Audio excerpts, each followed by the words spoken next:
प्रगतिवादी काव्य के विषय में कौन सा कथन गलत है? प्रगतिवादी जो काव्य है उसके संबंध में कौन सा कथन गलत है? यानी कि 3 कथन तो जो होंगे और प्रगतिवादी काव्य से रिलेट करेंगे, संबंधित होंगे, और एक है जो नहीं होगा। तो इस पर यानी कि प्रगतिवादी काव्य पर, इस पर द्वंद्वात्मक भौतिकवाद का प्रभाव है, इसमें शोषितों के प्रति सहानुभूति है, इसमें धार्मिक भावनाओं का विशेष आदर है, या शोषण मूलक लोकतंत्र पर प्रहार किया गया है। बताइए कौन सा कथन है जो प्रगतिवादी काव्य के विषय में गलत है या फिर संबंध नहीं रखता है? तो यहाँ विकल्प हो जाएगा साथियों अपना ये, इसमें धार्मिक भावनाओं का विशेष आदर है। ये बात है जो प्रगतिवादी काव्य के विषय में क्या है, गलत है, कि इसमें धार्मिक भावनाओं का विशेष आदर है। ये बात है जो ठीक नहीं है। ठीक है, बाकी चीज़ें रिलेट करती है। दूसरा सवाल है, कथन है एक कि जिस तरह हम बोलते हैं उस तरह तू लिख, कि जिस तरह हम बोलते हैं उस तरह तू लिख, और उसके बाद भी हमसे बड़ा तू दिख। इन पंक्तियों के रचनाकार कौन है? धूमिल, गिरिराज माथुर, केदारनाथ सिंह, या फिर भवानी प्रसाद मिश्र? बताइए साथियों, कि जिस तरह हम बोलते हैं उस तरह तू लिख, और उसके बाद भी हमसे बड़ा तू दिख। तो यहाँ पर उत्तर हो जाएगा अपना भवानी दादा जो है, भवानी प्रसाद मिश्र। इनको भवानी दादा के नाम से भी पुकारा जाता है काव्य के क्षेत्र में। भवानी प्रसाद मिश्र साहब है जो है, और भवानी प्रसाद मिश्र को ही सहजता का कवि भी कहा जाता है। भवानी प्रसाद मिश्र को क्या कहा जाता है? सहजता का कवि। ये बात भी इनके संबंध में, इनके विषय में है जो ध्यान में रखिएगा। सहजता का कवि कौन? भवानी प्रसाद मिश्र। इनके काव्य संग्रहों की मैं बात करूं तो बहुत प्रसिद्ध है। किसके? भवानी प्रसाद साहब के। एक नाम आता है गीत फरोश, इन्हीं का है गीत फरोश। चकित है दुख प्रसिद्ध है, ध्यान में रखना। चकित है दुख, और बुनी हुई रस्सी। एक है इनका खुशबू के शिलालेख, खुशबू के शिलालेख, बुनी हुई रस्सी, बुनी हुई रस्सी। लिखावट पे नहीं जाइएगा, मैं बोल रहा हूँ तो ध्यान से आप अगर लिखना चाहें तो सुन लीजिएगा। और एक इनका त्रिकाल संध्या, ये अपने भवानी दादा के, भवानी प्रसाद मिश्र के है जो त्रिकाल संध्या, भवानी प्रसाद मिश्र साहब के है जो प्रसिद्ध काव्य संग्रह है। सवाल है अगला, दिनकर साहब की प्रसिद्ध काव्य कृति कौन सी? रश्मि रथी की कथा वस्तु कहाँ से ली गई है? पूर्णतया कल्पित है ये, या रामायण से ली गई है, या भागवत पुराण से, या फिर महाभारत से? कहाँ से ली गई है? बताइए। उत्तर हो जाएगा महाभारत। तो दिनकर की प्रसिद्ध काव्य कृति रश्मि रथी की कथा वस्तु जो है वो कहाँ से ली गई है? महाभारत से ली गई है। और रश्मि रथी जिसका अर्थ क्या है? सूर्य किरण रथ का सवार है। और दिनकर की है एक तरीके से खंड काव्य है। ये क्या है? खंड काव्य। और बात करें हम इसकी प्रकाशन वर्ष की तो वो मिलता है हमें 1952 के अंदर देखने को मिलता है। और इसमें सर्ग पूछ लिए जाएं तो 7 सर्ग है जो हमें देखने को मिलते हैं। कितने? 7। खंड काव्य 52 में 7 सर्ग, और कथावस्तु महाभारत। चलिए अगला सवाल, बहुत अच्छा सवाल, और यह सवाल कई बार पूछा गया है। प्रकाशन वर्ष वाले मैंने जितने भी सवाल करवाए आपको उनको अच्छे से देखना आप। प्रकाशन वर्ष की दृष्टि से दिनकर की काव्य कृतियों का सही क्रम किस विकल्प में है? पहला विकल्प है रश्मि रथी, कुरुक्षेत्र, रसवंती या उर्वशी। दूसरा विकल्प है अपने सामने रसवंती, कुरुक्षेत्र, रश्मि रथी या उर्वशी। कुरुक्षेत्र, रसवंती, रश्मि रथी, उर्वशी, या उर्वशी, रश्मिरथी, कुरुक्षेत्र, रसवंती।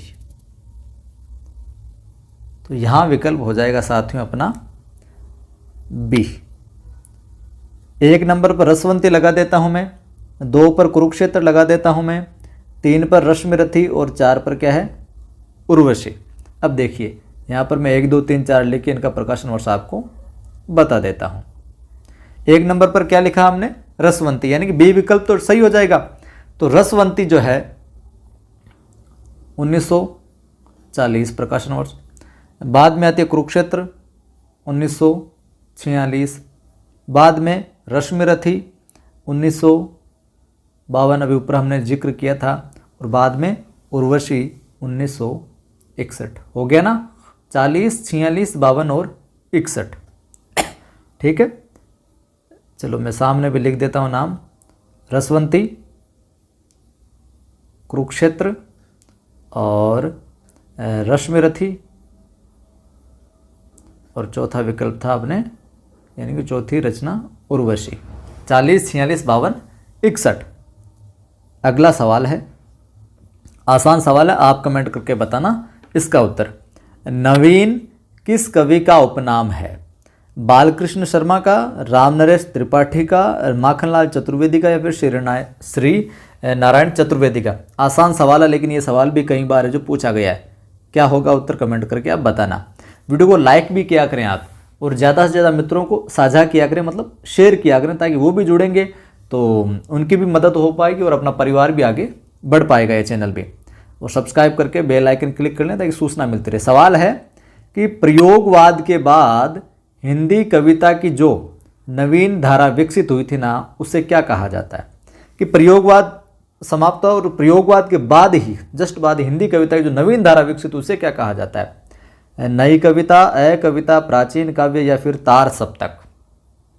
बताओ, देखिए क्या कहा जाता है। तो उत्तर हो जाएगा जनाब यहाँ पर अपना नई कविता, यानी कि ए विकल्प यहाँ पर सही हो जाएगा। नई कविता कहा जाता है। ये कई बार नई यानी इस प्रकार से मिलेगा आपको, ये होगा, ठीक है। नई कविता है जो विकसित हुई थी प्रयोगवाद के बाद हिंदी कविता के अंदर। और हम बात करें नई कविता जो नाम है, ये अज्ञे द्वारा प्रदत्त है। किसके द्वारा? अज्ञे जी के द्वारा। तो ये थे आज के इस वीडियो में सवाल। अच्छा, एक सवाल और है, ये सवाल मैंने पहले भी अलग तरीके से पूछा हुआ है। प्रसाद की किस कृति का अन्य भाषाओं में भी अनुवाद हुआ है? इन रचनाओं में से कौन सी रचना है, कौन सी कृति जिसका अन्य लैंग्वेज में, अन्य भाषाओं में भी अनुवाद हुआ है, ट्रांसलेट? लहर, कामायनी, झरना या स्कंदगुप्त? तो वो रचना है अपने कौन सी? कामायनी। कामायनी का प्रकाशन वर्ष 1935। सही है या गलत कमेंट करके बताना। और 1935, और इस कामायनी का अन्य भाषाओं में अनुवाद, और कामायनी महाकाव्य को क्या छायावाद का कीर्ति स्तंभ भी कहा जाता है? कामायनी को छायावाद का क्या कहा जाता है? कीर्ति स्तंभ। ये लीजिए साहब, कीर्ति स्तंभ कह दिया। एक जो शांतिप्रिय द्विवेदी जी हैं अपने, ये सवाल बहुत बार आया है। शांतिप्रिय द्विवेदी, शांतिप्रिय द्विवेदी जो महोदय हैं, इन्होंने इस महाकाव्य को छायावाद का उपनिषद कहा है। शांतिप्रिय द्विवेदी क्या कहते हैं? ये क्या है? छायावाद का उपनिषद। इसको छायावाद का उपनिषद कहकर पुकारा है कामायनी को शांतिप्रिय द्विवेदी जी ने। प्रसाद की काव्य कृतियों का सही अनुक्रम है, ये सवाल बहुत बार पूछा गया है। जयशंकर प्रसाद की काव्य कृतियों का सही अनुक्रम है। मैंने इन 3-4 दिनों में अनुक्रम वाले सवाल हैं, जो मोस्ट बनते हैं वो सारे हैं जो शामिल कर रहा हूं मैं। तो बताइए, वीडियो रोककर आप देख लीजिए। लहर, आंसू, उर्वशी, झरना। आंसू, झरना, उर्वशी, लहर। उर्वशी, झरना, आंसू, लहर, या फिर झरना, उर्वशी, आंसू, लहर? किस में सही अनुक्रम है बताइए, किस विकल्प में? तो अपना उत्तर हो जाएगा क्या? आंसू,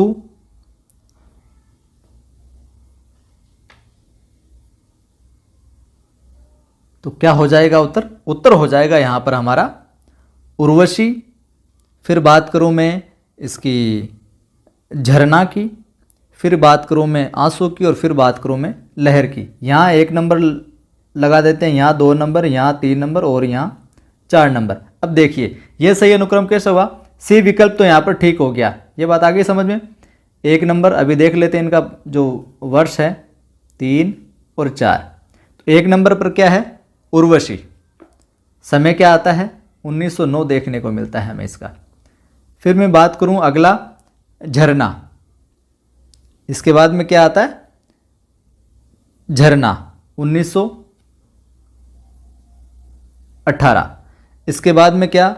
आंसू 1925, 1909, 1918, 1925। और फिर चौथा कौन सी रचना है? लहर। लहर का 1933। तो उर्वशी 1909, झरना 1918, आंसू 25 और लहर 33। इस प्रकार से प्रसाद की काव्य कृतियों का सही अनुक्रम हो गया। इसके अतिरिक्त प्रसाद की मैं काव्य कृतियों की बात करूं तो देखिए एक वन मिलन है, यहां पर लिख देता हूं वन मिलन। वन मिलन का भी 1909 ही है, ये भी ध्यान में रखना आप, ठीक है। इसके अतिरिक्त प्रेम राज्य है, इसका भी ये 1909 ही देखने को मिलता है हमें। इसके अतिरिक्त मैं बात करूं 1918 में, तो 1918 में हमने बात कर ली थी झरना की, और 1918 में चित्राधार है एक, चित्राधार, इसका भी 1918। ये में इनकी और अतिरिक्त कृतियां हैं जो आपको बता रहा हूं।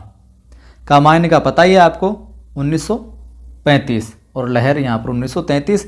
इसके अतिरिक्त जो कानन कुसुम है इनकी एक रचना, ये भी कई बार पूछी जाती है। कानन कुसुम का हालांकि मैंने पहले सवाल बना दिया, उनमें बता दिया। कानन कुसुम का जो समय देखने को मिलता है वो हमें 1913 मिलता है, 1913। ये इनका सही अनुक्रम है। अगला सवाल भी इसी प्रकार का है, ये प्रसाद का था तो ये पंत का है। पंत की काव्य रचनाओं का सही क्रम है। वीडियो रोककर विकल्प अच्छे से पढ़कर जवाब दीजिए। गुंजन पल्लव ग्राम्य युगांत, या पल्लव गुंजन युगांत ग्राम्य, युगांत गुंजन ग्राम्य पल्लव, या पल्लव गुंजन ग्राम्य युगांत, बताइए। तो यहां पर सही उत्तर हो जाएगा साथियों अपना पल्लव गुंजन युगांत ग्राम्य, यानी कि बी विकल्प ठीक हो जाएगा। तो यहाँ पर 1 नंबर लिख देते हैं, यहाँ पर 2, यहाँ पर 3, यहाँ पर 4। अब यहाँ पर मैं इनका प्रकाशन वर्ष बता देता हूँ। समय 2, 3 और 4। 1 नंबर में क्या है? पल्लव। 1 नंबर में क्या है? पल्लव। समय आ जाएगा 1928। पल्लव का कितना है साहब? 1928। पल्लव के बाद में क्या है? गुंजन। गुंजन का 1932 देखने को मिलता है, 1932 ईस्वी। फिर बाद में क्या है? युगांत 1936। फिर बाद में ग्राम्य, ग्राम्य 1940। तो 28, 32, 36, 40 पल्लव गुंजन युगांत। इस प्रकार से याद कर सकते हो आप। पग्गू युग्गा, पग्गू युग्गा, पग्गू युग्गा। बाकी 2-3 बार रचनाओं को पढ़ोगे याद हो जाएगी। तो पल्लव 28, 32, फिर गुंजन 36, युगांत और ग्राम्य 40। इसके अतिरिक्त हम इनकी रचनाओं की बात करें तो जो ग्रंथि है, यहाँ पर लिख देता हूँ मैं, इनकी एक ग्रंथि रचना मिलती है, प्रसिद्ध है, कई बार पूछी गई है। 1920 मिलता है इसका समय। बाकी कुछ रचनाओं का मैं यहाँ पर लिख देता हूँ। ग्रंथि का 1920 मिलता है। युगवाणी, युगवाणी 1939 मिलता है। स्वर्ण किरण कई बार पूछी गई है। स्वर्ण किरण का हमें मिलता है 1947।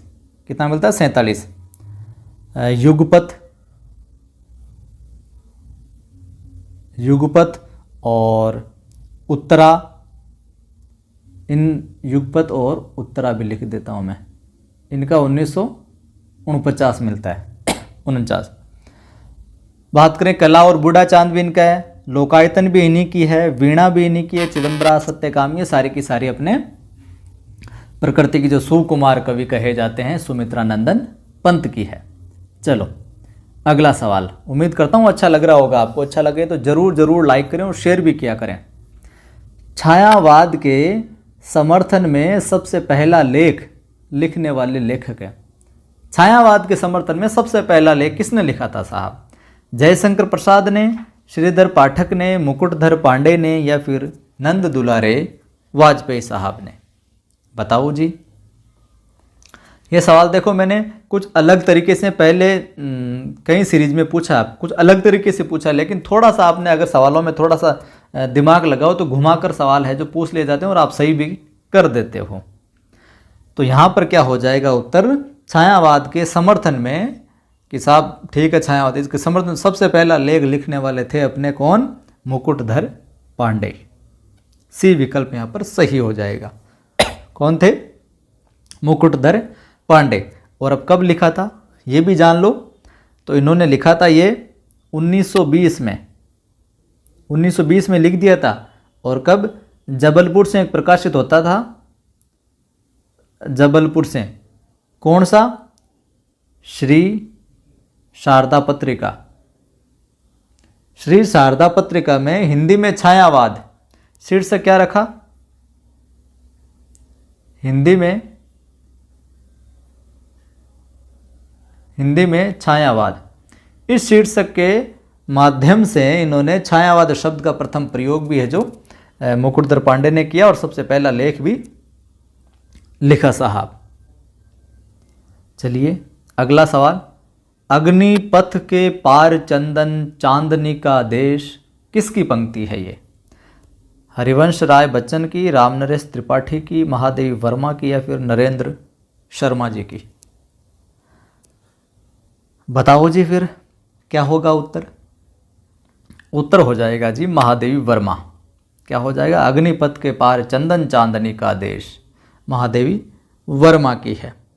बात करें इनकी प्रमुख रचनाओं की, महादेवी जी की, तो निहार, रश्मि, निर्जा। निहार समय 1930, रश्मि 32 के करीब, निर्जा 35, सांदे गीत 36, यामा अपने 1940 मिलता ही है। और यामा पर कौन सा पुरस्कार मिला था? यामा 1940। और कौन सा पुरस्कार मिला था ये आप कमेंट करके है जो बताइएगा, कौन सा पुरस्कार मिला था कमेंट करके बताना आप। ठीक है, इसके अतिरिक्त दीप शिखा, सप्त पर्णा, ये सारे की सारे देखने को मिलती है। सवाल है, बहुत अच्छा सवाल है, विशेषताओं से जुड़ा हुआ भी, विशेषताओं और प्रवृत्ति से जुड़ा हुआ सवाल भी आपको देखने को मिलेगा परीक्षा में।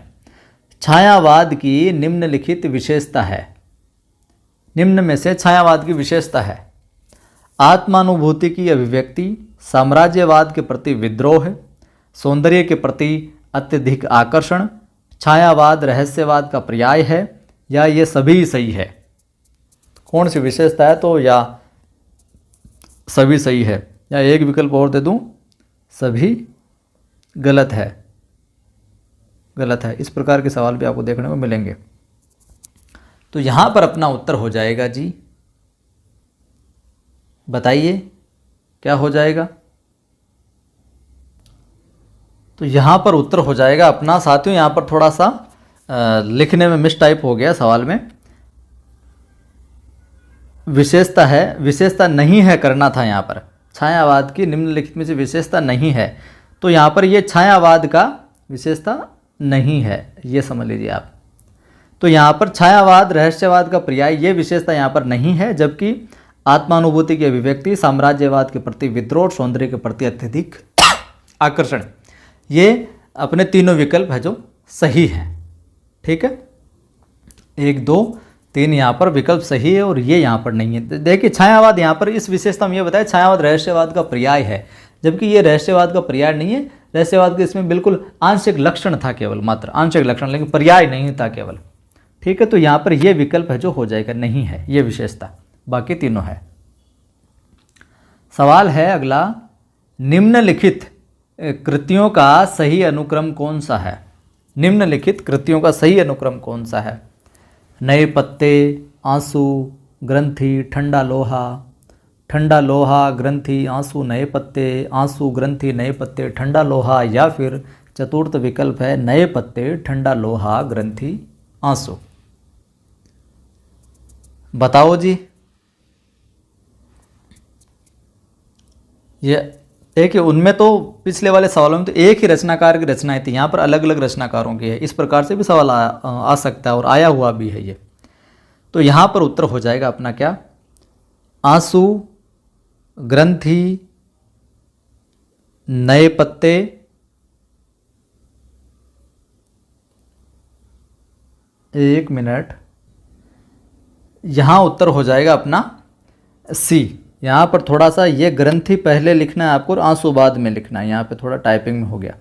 तो पहले ग्रंथि है और फिर है आंसू, ठीक है। अब देखिए, ग्रंथि जो रचना है, सी विकल्प यहाँ पर सही होगा। ग्रंथि की हम बात करें 1920, आंसू के समय की बात करें प्रकाशन वर्ष की 1925, बात करें फिर नए पत्ते आ जाएगा 1946, नए पत्ते, और फिर आ जाएगा अपने ठंडा लोहा।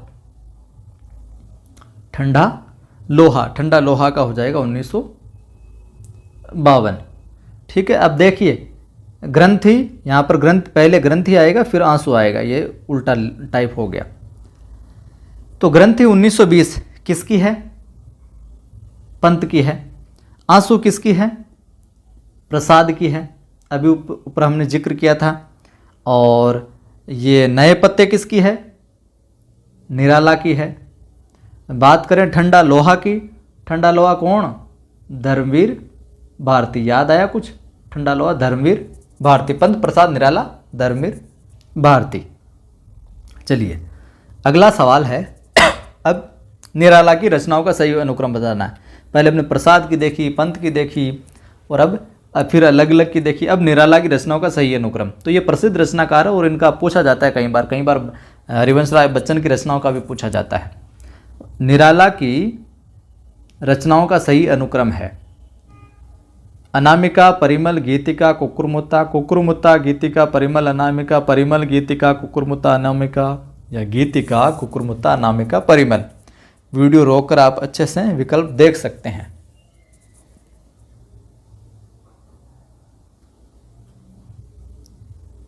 बताएं, देखें कौन सा विकल्प है जो सही होगा।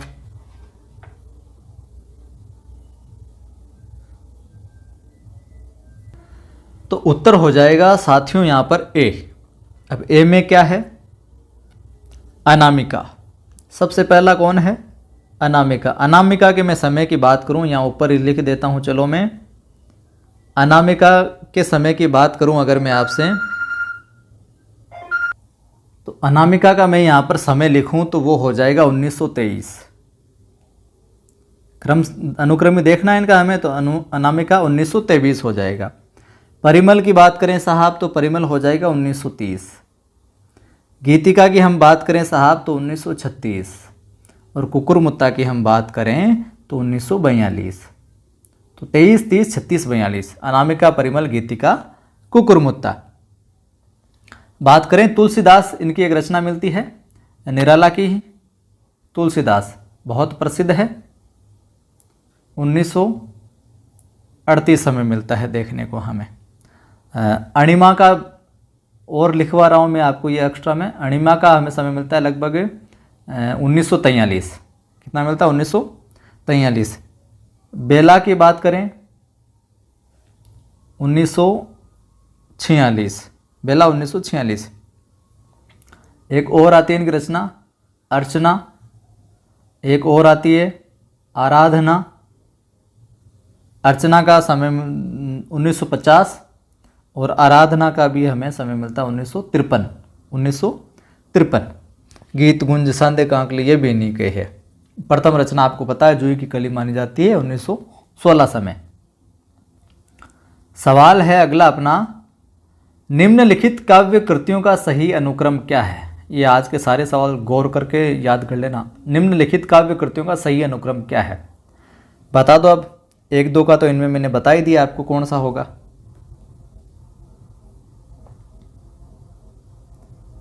बताओ, देखिए क्या हो जाएगा।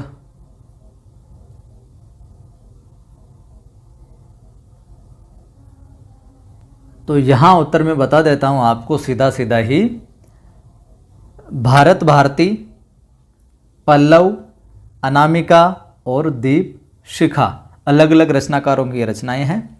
अब भारत भारती यहाँ लिख देता हूँ मैं, यानी कि डी विकल्प होगा। भारत भारती 1912 किसकी है? मैथिली शरण गुप्त की है। मैथिली शरण गुप्त जी की है। पल्लव के समय की बात करूँ 1928 किसकी है? पल्लव पंत की है पल्लव। अनामिका अभी अभी हमने बात की थी। अनामिका का अभी अभी मैंने बताया था कितना? 1923। और ये किसकी है? निराला की है। इसमें एक बात और ध्यान में रखना, ये और ऐड कर लेना, इसका जो पहला प्रकाशन हुआ था वो 1923 में हुआ था पहले भाग, और जो संशोधित था वो 1938 मिलता है हमें। ठीक है, पहला प्रकाशन 1923 में, फिर संशोधित होकर 1938 में हुआ था अनामिका का। ठीक है, और निराला की है ये। बाद में दीप शिखा की मैं बात करूं 1942, और किसकी है? महादेवी वर्मा। ठीक बात। तो कितनी हो गई? 12, 28, 23 और 42। 12, 28, 23 और 42, और 38 वाला इसका सेकंड है जो संशोधित प्रकाशन था। तो कि दुख ही जीवन की कथा रही, क्या कहूँ आज जो नहीं कही, ये पंक्तियाँ किसकी है? सूर्यकांत त्रिपाठी निराला की, सुमित्रा नंदन पंत की, महादेवी वर्मा की, या फिर जयशंकर प्रसाद की? बहुत बार पूछी गई है और बहुत महत्वपूर्ण भी है। दुख ही जीवन की कथा रही, क्या कहूँ आज जो नहीं कही। उत्तर हो जाएगा अपना सूर्यकांत त्रिपाठी निराला। ठीक है। और निराला की जो सरोज स्मृति है, वहाँ से ये जो पंक्तियाँ हैं जो ली गई है, कहाँ से ली गई? उपयुक्त जो काव्य पंक्ति है निराला कृत जो सरोज स्मृति है वहाँ से ली गई है। और इस सरोज स्मृति को ही हिंदी साहित्य का क्या सर्वश्रेष्ठ शोक गीत भी है जो कहा जाता है। ये बात आप सबको विदित है ही।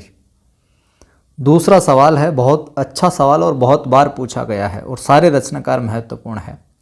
निम्नलिखित में से कौन सा युग्म संगत है? यानी एक विकल्प तो बिल्कुल संगत है और बाकी गलत है, असंगत है। तो हिम किरीटनी जगन्नाथ दास रत्नाकर की है, वैदेही वनवास माखनलाल चतुर्वेदी की है या नहीं, उद्धव शतक अयोध्या सिंह उपाध्याय हरिओद की है, या पथिक रामनरेश त्रिपाठी? सही विकल्प कौन सा है? संगत कौन सा है? तो यहाँ पर उत्तर हो जाएगा अपना क्या? पथिक रामनरेश त्रिपाठी। ये यहाँ पे विकल्प है जो संगत है, यानी कि जो पथिक रचना है ये रामनरेश त्रिपाठी की है। अब यहाँ पर देखिए हिम किरीटनी जगन्नाथ दास रत्नाकर की दे रखी है, लेकिन हिम किरीटनी है किसकी? माखनलाल चतुर्वेदी की। आप ध्यान में रख लेना, मैं ऐसे क्रॉस लगा के बता रहा हूँ, माखनलाल चतुर्वेदी की है हिम किरीटनी। उद्धव शतक जो है ये है अपने जगन्नाथ दास रत्नाकर। उद्धव शतक किसके? जगन्नाथ दास रत्नाकर। और वैदेही वनवास किसकी है? अयोध्या सिंह उपाध्याय हरिओद की। उद्धव शतक किसके है? माफ कीजिए, वैदेही वनवास है इसकी अयोध्या सिंह उपाध्याय हरिओद की। ठीक, और पथिक रामनरेश त्रिपाठी की मैंने आपको बता ही दी। अगला सवाल है, ये भी इसी प्रकार का है। निम्नलिखित में से कौन सा युग्म संगत है? यहाँ पर भी संगत वाला विकल्प देखना है। ग्राम्या सुमित्रा नंदन पंत की है, या दीपशिखा सूर्यकांत त्रिपाठी निराला की है, प्रलय की छाया महादेवी वर्मा, या कुकुरमुता जयशंकर प्रसाद? तो इस तरह के सवालों में आपको एक एक क्रॉस करते जाना कि ये भी नहीं है, ये भी नहीं, ये भी नहीं, इस प्रकार से है जो इनको हल किया जाता है। तो यहाँ पर क्या उत्तर हो जाएगा? कौन सा विकल्प है जो संगत है? यहाँ पर ग्राम्या सुमित्रा नंदन पंत, ये यहाँ पर है जो सही है विकल्प, यानी ग्राम्य है जो सुमित्रा नंदन पंत की है। जबकि मैं बात करूँ अब दीप शिखा, तो दीप शिखा इनकी निराला की नहीं है, दीप शिखा है महादेवी वर्मा की। यहाँ पर मैं आपको ये तीर के निशान से बता देता हूँ। दीप शिखा किसकी है? महादेवी वर्मा की। प्रलय की छाया किसकी है? देखिए प्रलय की छाया यहाँ पर है जयशंकर प्रसाद की। प्रलय की छाया जयशंकर प्रसाद। और कुकुरमुत्ता आपको सबको विदित है ही, कुकुरमुत्ता हो जाएगी सूर्यकांत त्रिपाठी निराला की। और ग्राम्या सुमित्रा नंदन पंत यहाँ पर युग्म है जो संगत है ही। चलिए अगला सवाल देखते हैं। निम्नलिखित में से कौन सी काव्य कृति महादेवी वर्मा की है? कौन सी महादेवी वर्मा की है? निशित, गीतगुंज, सांध्य गीत या फिर स्वर्ण धूलि? कौन सी कृति महादेवी वर्मा की है? तो यहाँ पर जो सांध्य गीत जो है ये महादेवी वर्मा की रचना है। सांध्य गीत महादेवी वर्मा। तो गुरुजी ये तो आपने बता दी, लेकिन बाकी के रचनाकार कौन है? तो निशित जो है इसके रचनाकार है रामकुमार वर्मा। रामकुमार वर्मा। और साथ में वीडियो को लाइक भी किया करें यार, लाइक का कोई पैसा नहीं लगता। ज़्यादा से ज़्यादा मित्रों को साझा किया करें, शेयर किया करें, ताकि वो भी जुड़े, अपना चैनल भी, परिवार भी आगे बढ़े और उनकी भी मदद हो। और पहली बार जो भी देख रहे हैं सब्सक्राइब करके घंटी वाले निशान पर क्लिक जरूर कर लें। तो रामकुमार वर्मा, निश्चित रामकुमार वर्मा की है। गीत गुंज की मैं बात करूं तो जो गीत गुंज है ये निराला की है, ये निराला की हो जाएगी। और स्वर्ण धूलि की मैं बात करूं तो ये पंत की है, सुमित्रा नंदन पंत। तो निश्चित रामकुमार वर्मा, गीत गुंज निराला, सांध्य गीत महादेवी वर्मा और स्वर्ण धूलि पंत की हो जाएगी साहब। चलो साहब मस्त रहा कीजिए। जीवन में क्या होना है वो बाद की बात है, लेकिन आज को, वर्तमान को आप बेहतरीन ढंग से जिएंगे, बहुत अच्छे से ईमानदारी से हैं जो अपना काम करेंगे, बिल्कुल लगे रहेंगे कि जीवन में सब अच्छा हो रहा है, मैं पढ़ रहा हूँ या पढ़ रही हूँ, मुझे सब याद हो रहा है और मैं जीवन में कुछ न कुछ अच्छा करूँगी, कुछ न कुछ अच्छा करूँगा, विशेष करूँगा, आगे बढ़ूँगा। इस प्रकार की अपने अंदर है जो फीलिंग रखिए, इस प्रकार के अपने अंदर विचार रखिए, सब कुछ अच्छा होगा। सवाल है कि छायावाद के किस कवि की दार्शनिक पृष्ठभूमि उसके जो उत्तरार्ध रचना काल में विवेकानंद के विचारों से प्रभावित है? आप इस सवाल को थोड़ा सा नहीं समझे होंगे कि छायावाद का वो कौन सा कवि है कि जो दार्शनिक पृष्ठभूमि है, छायावाद का वो कौन सा कवि जिसकी जो दार्शनिक पृष्ठभूमि है उसके उत्तरार्ध रचना काल, मतलब बाद, आखिर में जो बाद में रचनाएं की ना, उस रचना काल में उसकी जो रचनाओं में है जो विवेकानंद का जो प्रभाव है जो देखने को मिलता है, विवेकानंद के विचारों से वो प्रभावित दिखाई पड़ता है। तो वो कौन सा रचनाकार है छायावाद का? जयशंकर प्रसाद, महादेवी वर्मा, निराला या फिर पंत? बताएं।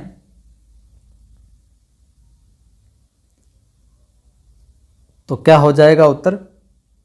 कौन सा हो जाएगा उत्तर? हो जाएगा यहाँ पर सूर्यकांत त्रिपाठी निराला। क्या हो जाएगा? निराला। अब देखिए इनके विषय में तो आपने जान लिया कि ये विवेकानंद के विचारों से प्रभावित रहे हैं, जबकि जो पंत है ये अरविंद दर्शन से प्रभावित थे। किससे? अरविंद दर्शन। ये सवाल भी मैंने पहले आपको करवाया था वीडियो में, और ये सवाल भी कई बार है जो पूछा जाता है, अरविंद दर्शन। चलिए अगला सवाल है कि छोड़ द्रुमों की मृदु छाया, तोड़ प्रकृति से भी माया, बाले तेरे बाल जाल में कैसे उलझा दूं लोचन।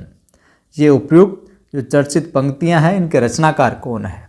ये मैंने पहले वीडियो में बताया था 2-3 दिन पहले। महादेवी वर्मा, पंत, धर्मवीर भारती, रामकुमार वर्मा।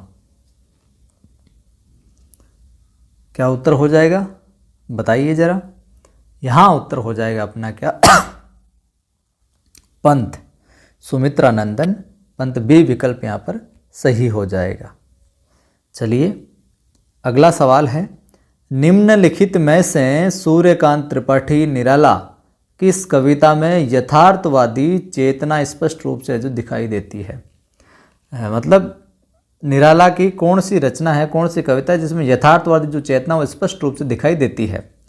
कुकुरमुत्ता में, सरोज स्मृति में, जूही की कली में, या फिर राम की शक्ति पूजा में? तो उत्तर क्या हो जाएगा? कुकुरमुत्ता, यानी ए विकल्प यहाँ पर ठीक हो जाएगा। इसके अतिरिक्त हम बात करें जो जूही की कली है, यह छंदमुक्त रचना है। क्या है? प्रथम छंदमुक्त रचना। जूही की कली प्रथम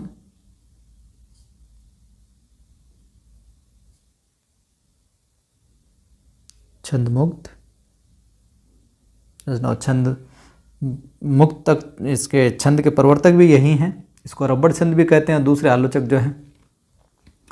और सरोज स्मृति प्रथम शोक गीत है। ये प्रथम शोक गीत हो जाएगा। ये प्रथम छंदमुक्त रचना हो जाएगी जूही की कली। और जो राम की शक्ति पूजा है, ये एक लंबी कविता है, दीर्घ कविता है, लंबी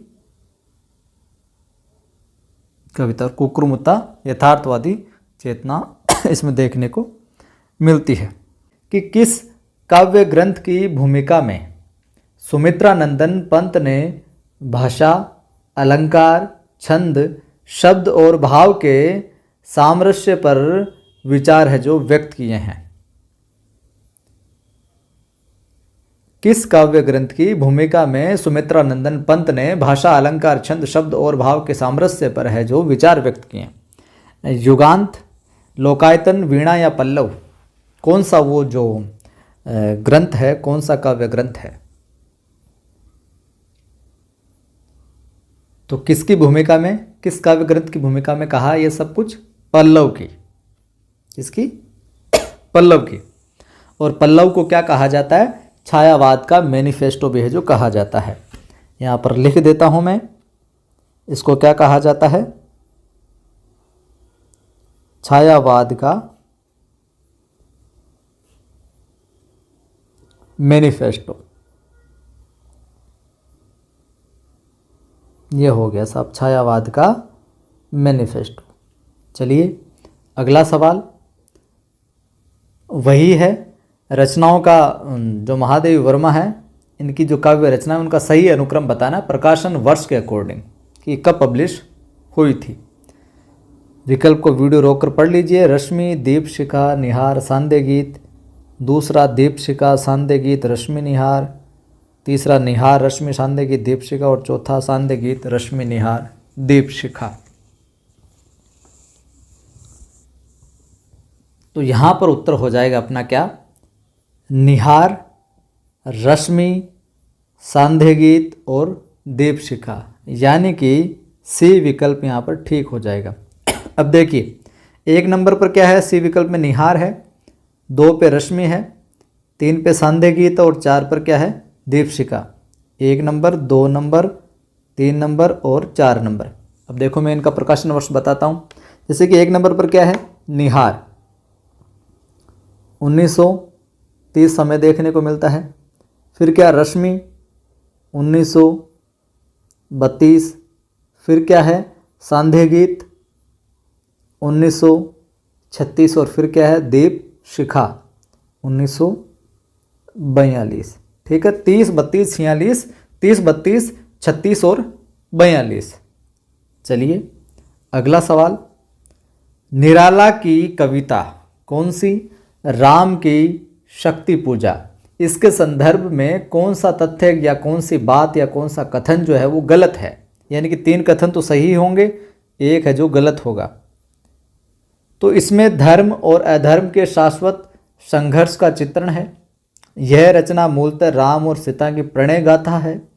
इसमें राम शक्ति पूजा, राम शक्ति की आराधना करते हैं। ये कविता छायावादी काव्य की एक उत्कृष्ट रचना है जो मानी जाती है। बताएं कौन सा तथ्य है जो यहाँ पर गलत है? तो उत्तर हो गया साहब यहाँ पर अपना बी। यह रचना मूलतः राम और सीता की प्रणय गाथा है।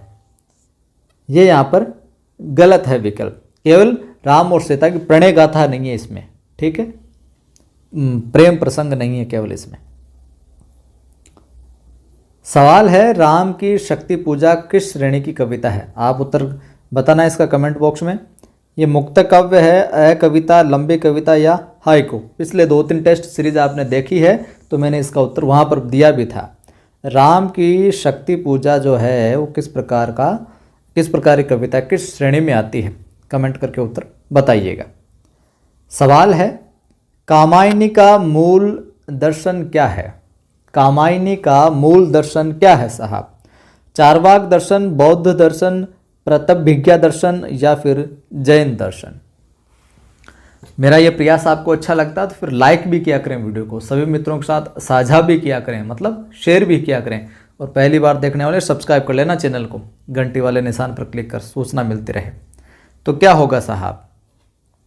तो यहाँ पर अपना उत्तर हो जाएगा प्रत्यभिज्ञा दर्शन, यानी कि सी विकल्प यहाँ पर सही हो जाएगा। ये कामायनी का मूल दर्शन देखने को मिलता है। और कामायनी क्या है? एक महाकाव्य है, हिंदी का महाकाव्य है। ठीक बात। प्रकाशन वर्ष का आपको पता ही है कितना? 1935। सही है या गलत कमेंट करके बता देना आप। और मैं बात करूं, प्रसाद रचनाकार हैं इसके, और जो प्रत्यभिज्ञा दर्शन पर आधारित होने के साथ साथ में इस पर क्या अरविंद दर्शन का भी जो प्रभाव वो देखने को मिलता है। ये तो है ही, साथ साथ में इस पर किसका? अरविंद दर्शन का भी, अरविंद दर्शन का प्रभाव भी देखने को हमें मिलता है। सवाल है, रचनात्मक फलक पर विद्रोही और क्रांतिकारी छवि के रूप में किस रचनाकार की पहचान है?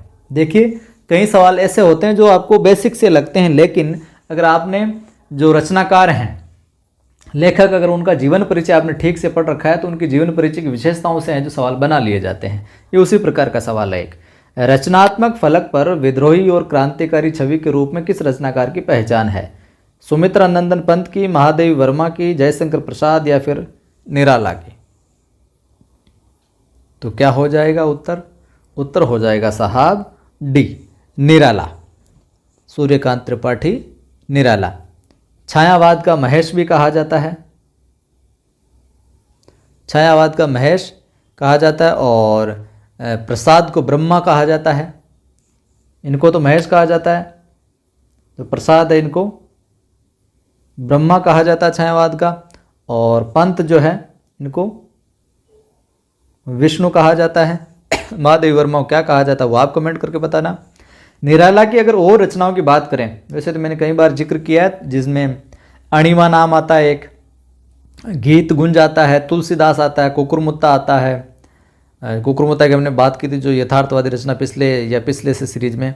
राम की शक्ति पूजा, परिमल, गीतिका, अनामिका, ये इनकी प्रमुख रचनाएं हैं। सवाल है, कला और बूढ़ा चांद किस विधा की रचना है? पहली बात तो आपको बताना है ये किसकी रचना है। कला और बूढ़ा चांद किसकी रचना, ये आप कमेंट करके बताना। बाकी कला और बूढ़ा चांद किस विधा की रचना है बताओ। संस्मरण है, काव्य है, उपन्यास है या फिर निबंध है? बताओ देखें, कला और ये अपने बूढ़ा चांद किस विधा की रचना है साहब?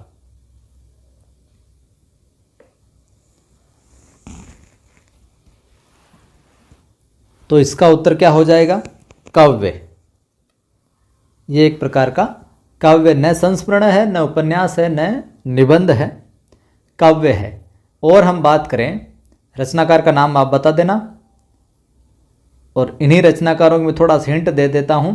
अन्य काव्य ग्रंथों के काव्य संग्रह की बात आ जाए तो फिर वीणा, पल्लव, चिदम्बरा, लोकायतन, युगपत, ये इनके और काव्य संग्रह है। तो वो कौन से रचनाकार है जिसकी ये रचना है? सवाल है, निम्नलिखित में से कौन सी रचना सूर्यकांत त्रिपाठी, निराला की नहीं है? यानी 3 तो होगी, एक नहीं है। अभी अभी मैंने बताया था, अनामिका, परिमल, गीतिका, निशित। और कल वाली सीरीज़ देखी तो आपको अचानक ही मतलब स्वतः याद होगा कि कौन सी रचना नहीं है निराला की। तो 3 रचनाएं तो यहाँ पर निराला की है जी, एक नहीं है, यानी कि निशित है जो नहीं है। निशित किसकी है? डॉक्टर रामकुमार वर्मा की है। कल वाले सीरीज में मैंने बताया था, ये रामकुमार वर्मा की है निश्चित। अनामिका की बात करें तो 1923 समय मिलता है देखने को हमें, जबकि परिमल की बात करें तो 1930 देखने को मिलता है, गीतिका 1936। ये निराला के काव्य संग्रह है साहब। आह नहीं मैं सुरबाला के गहनों में गुथा जाऊं नामक जो पुष्प की अभिलाषा कविता किस कवि की रचना है? चाह नहीं मैं सुरबाला के गहनों में गुथा जाऊं नामक पुष्प की अभिलाषा से जो कविता है किस कवि की रचना है? बालकृष्ण शर्मा की, सियाराम शरण गुप्त की, माखनलाल चतुर्वेदी की, या फिर सुभद्रा कुमारी चौहान? बताइए साहब। यहाँ उत्तर हो जाएगा आपके माखनलाल चतुर्वेदी। कौन? माखनलाल चतुर्वेदी जी। ठीक है।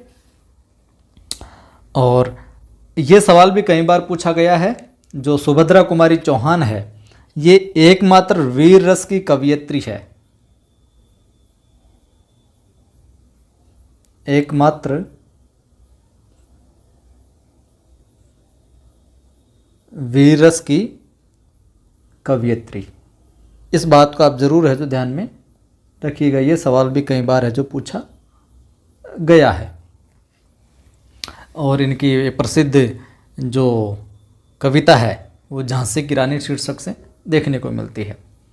दूसरा सवाल है, आचार्य रामचंद्र शुक्ल ने छायावाद के किस कवि को मधुमयी प्रतिभा और जागरूक भावुकता का कवि कहा है? रामचंद्र शुक्ल ने छायावाद का वो कौन सा कवि है जिसको मधुमयी प्रतिभा और जागरूक भावुकता का कवि है जो कहा है? पंत को कहा है, प्रसाद को कहा है, निराला को कहा है, या फिर महादेवी वर्मा को कहा है? बताएं। तो किनको कहा?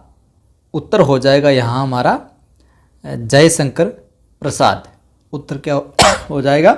जयशंकर प्रसाद, यानी बी विकल्प यहाँ पर सही हो जाएगा। और क्या कहा? मधुमयी प्रतिभा और जागरूक भावुकता का कवि। सवाल है, निम्नलिखित में से कौन संत कवि नहीं है?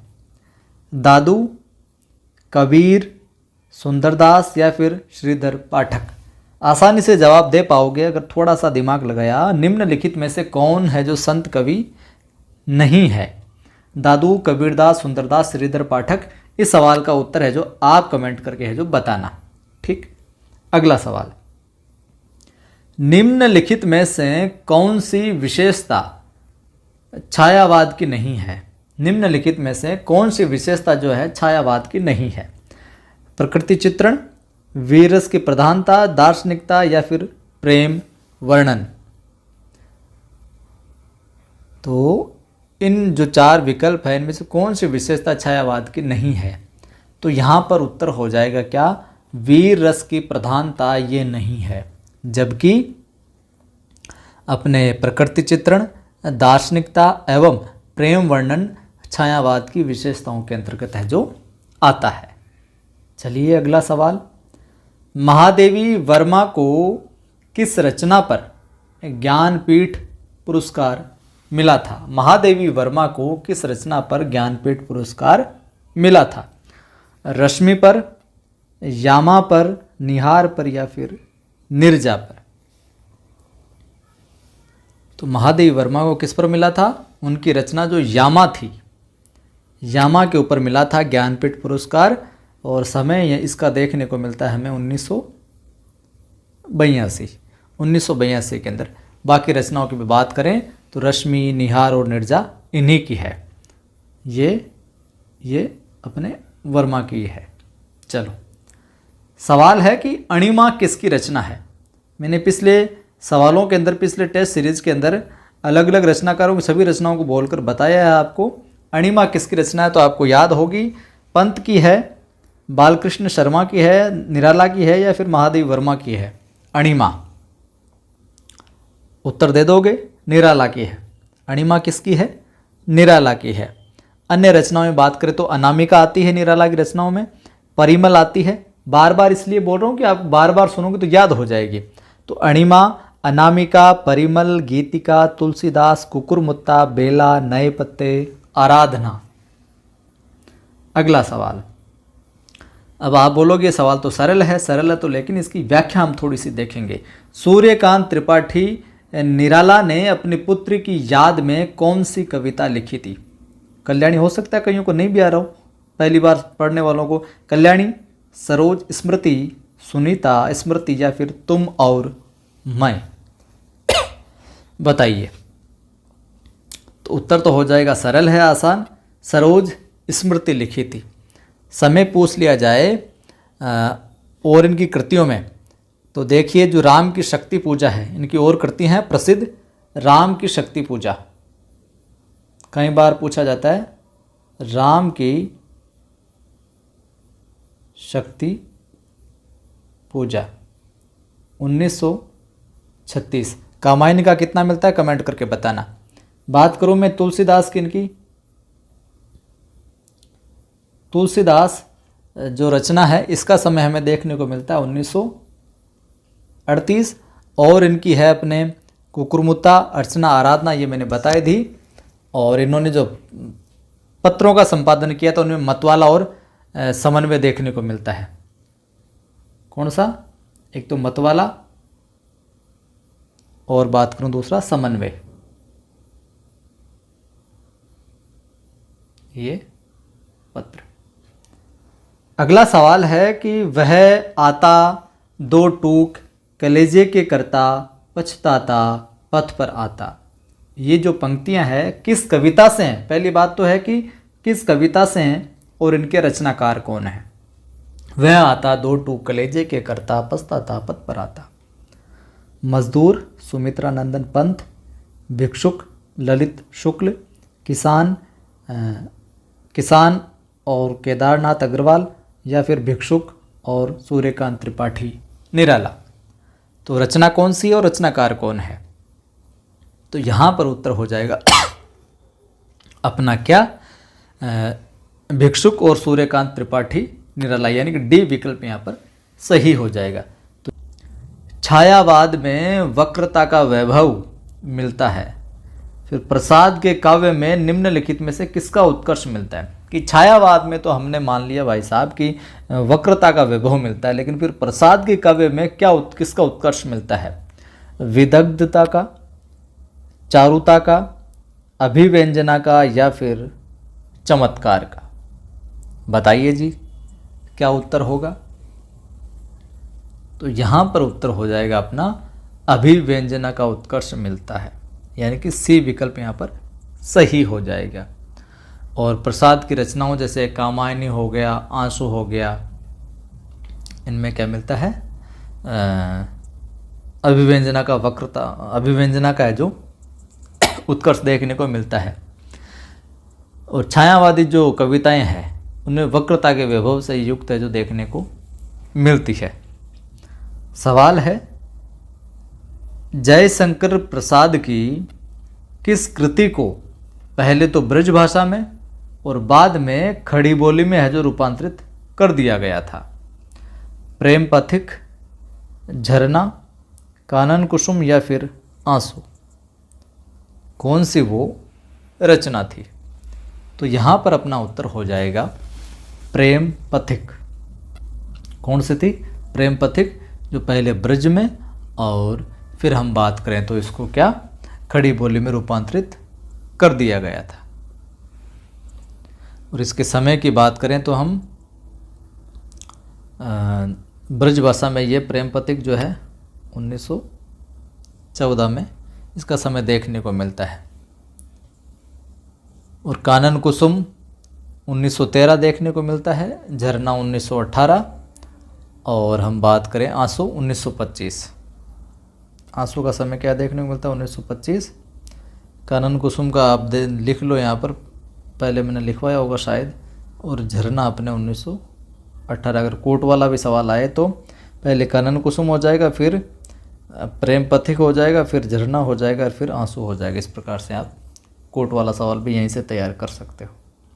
सवाल है कि निराला की जूही की कली उदाहरण है, एक मातृक छंद का उदाहरण है ये जूही की कली जो कृति है। मुक्त छंद का, वर्णिक छंद का, या इनमें से कोई नहीं? बताएं, देखें। निराला की जूही की कली उदाहरण है। तो ये है जी अपने मुक्त छंद का। निराला किससे विशेष तौर से मुक्त छंद से ही जुड़े थे, मुक्त छंद का उदाहरण है। आई बात समझ में? क्योंकि जो और निराला द्वारा रची जो जूही की कली है ये मुक्त छंद में रची गई थी और समय इसका 1916 ये कई बार पूछा गया है। और हिंदी साहित्य में मुक्त छंद का प्रयोग जो है एक मौलिकता के लिए अपने निराला साहब ने किया था। इनकी और रचनाओं की मैं बात करूं तो सरोज स्मृति, राम की शक्ति पूजा, भिक्षुक, संध्या सुंदरी, पंचवटी प्रसंग, प्रेषी, ये इस तरह की रचनाएं देखने को मिलती है इनकी। ठीक है। रबड़ छंद या केचुआ छंद किस कवि की कविताओं को लक्ष्य कर कहा गया? देखिए सवाल, इसी सवाल से 2-3 सवाल बन सकते हैं और पूछे भी गए हैं सारे।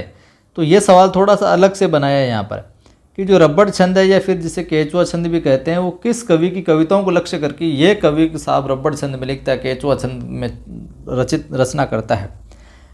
दिनकर के लिए, निराला के लिए, धूमिल के लिए या फिर मुक्ति बोध के लिए? बताओ।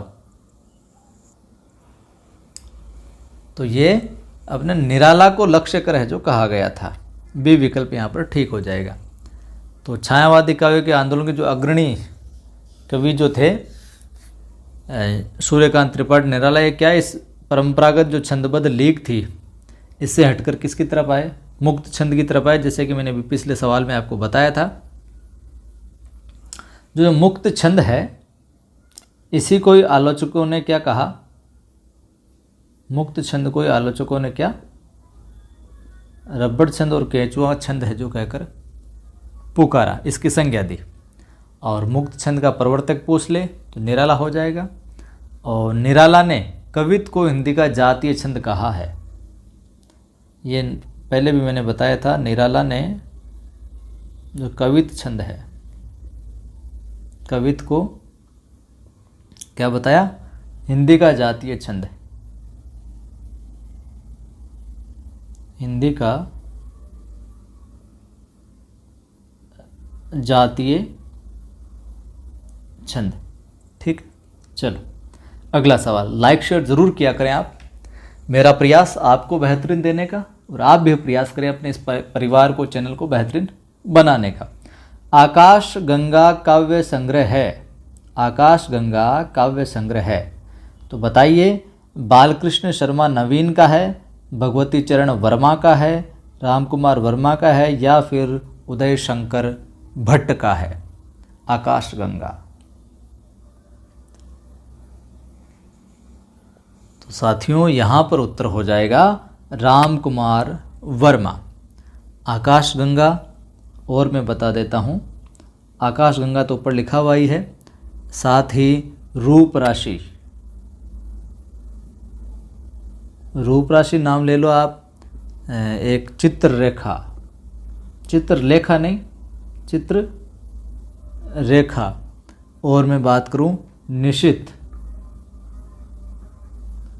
निशित, ये क्या है? रामकुमार वर्मा के क्या है? काव्य संग्रह है। ठीक है।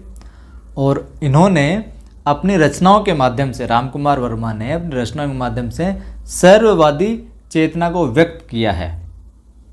रामकुमार वर्मा ने अपनी रचनाओं के माध्यम से कौन सी? सर्ववादी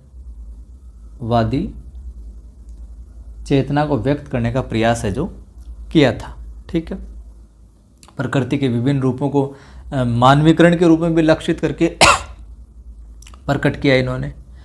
और हम मैं बात करूं आगे तो कुमकुम, रश्मि रेखा, अपलक, हम विष पाई जन्म के, विनोबा स्तवन, उर्मिला आदि, ये सब क्या है?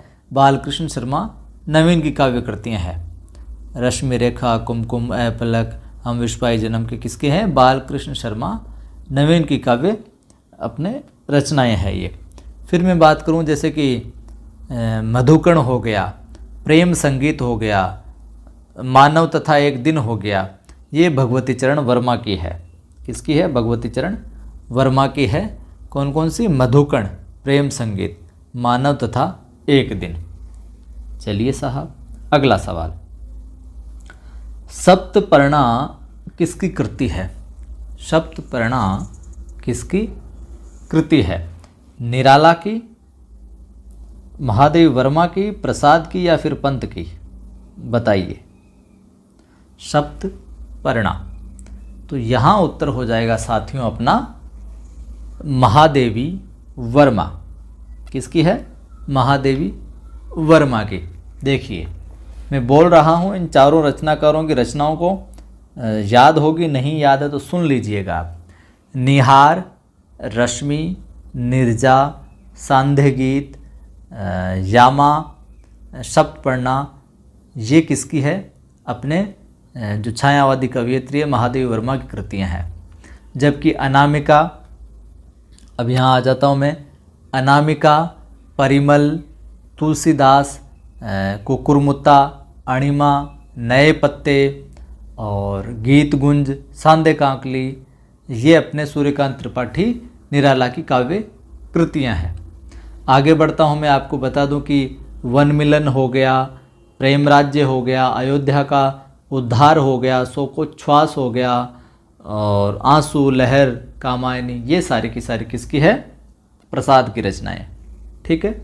जबकि आगे और चलूँ मैं तो सुमित्रा नंदन पंत की रचनाओं में बात करें तो चिदम्बरा, लोकायतन, कला और बूढ़ा चांद, स्वर्ण धूलि, युगपत, उत्तरा, ये सारी की सारी चीज़ें देखने को मिलती है अपने पंत की। चलिए जी, अगला सवाल कि पंचवटी प्रसंग काव्य के रचयिता हैं। पंचवटी प्रसंग काव्य के रचयिता कौन है? गुप्त, प्रसाद, निराला या केशव? तो साथियों यहाँ अपना उत्तर हो जाएगा पंचवटी प्रसंग काव्य के रचयिता कौन हो जाएंगे? निराला जी हो जाएंगे। यानी कि सी विकल्प यहाँ पर क्या हो जाएगा? राइट हो जाएगा जी। तो त्रिपाठी साहब इसके हैं और ये एक तरह की दार्शनिक कविता है। यह दार्शनिक कविता जो है निराला साहब को जो प्रथम काव्य संग्रह था, कौन सा? परिमल। परिमल, और यहाँ पर मैं लिख देता हूँ दार्शनिक कविता। दार्शनिक कविता, जो परिमल इनका संग्रह था, निराला जी प्रथम काव्य संग्रह था, ये भी ध्यान में रखिएगा, उसमें संकलित है साहब ये। ठीक है। और आगे हम थोड़ी सी बात करूं, इसके अतिरिक्त देखें तो अधिवास, भिक्षुक, विधवा, तुम और मैं, ये कविताएं भी परिमल काव्य ग्रंथ में संकलित है। चलिए गुरुजी, समझ में आ गया? समझ में आ गया तो अगला सवाल बताओ फिर। निराला की निम्नलिखित कविताओं में से कौन सी लंबी कविता नहीं है? 4 कविताएं हैं, भिक्षु की सरोज स्मृति, कुकुरमुत्ता और राम की शक्ति पूजा। इनमें से आपको बताना है कौन सी लंबी कविता नहीं है। अभी इस सवाल का उत्तर आप कमेंट करके बताइएगा कि निराला की इनमें से कौन सी लंबी कविता नहीं है। सबका निचोड़ लेकर तुम सुख से सूखे जीवन में, बरसों प्रभात हिमकन सा आंसू इस विश्व सदन में। ये पंक्तियाँ निम्न में से किसकी है? महादेवी वर्मा की, सुमित्रा नंदन पंत की, सूर्यकांत त्रिपाठी निराला की या फिर जयशंकर प्रसाद की? बताइए। पंत, वर्मा, निराला या फिर जयशंकर प्रसाद? तो यहाँ पर अपना उत्तर हो जाएगा महोदय, उत्तर हो जाएगा जयशंकर प्रसाद। क्या हो जाएगा? जयशंकर प्रसाद। निराला की पंक्तियाँ मिलती है प्रसिद्ध, कई बार पूछी गई, हालांकि बहुत सारी निराला की। एक आती है कि धन्य मैं पिता निरर्थकता, कुछ भी तेरे हित न कर सका। निराला के जीवन में बहुत उतार चढ़ाव है जो रहा था।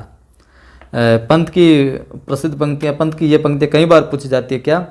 छोड़ द्रुमों की मृदु छाया, पहली लिख देता हूँ मैं, छोड़ द्रुमों की, इतना ध्यान में रखना, मृदु छाया। छोड़ द्रुमों की मृदु छाया, तोड़ प्रकृति से भी माया, बाल तेरे बाल जाल में कैसे उलझा दूं लोचन।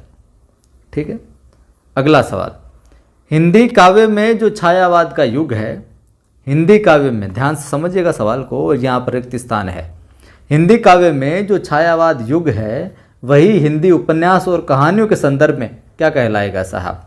गांधी युग, भारतेंदु युग, प्रेमचंद युग या फिर जयशंकर प्रसाद युग? उत्तर हो जाएगा क्या?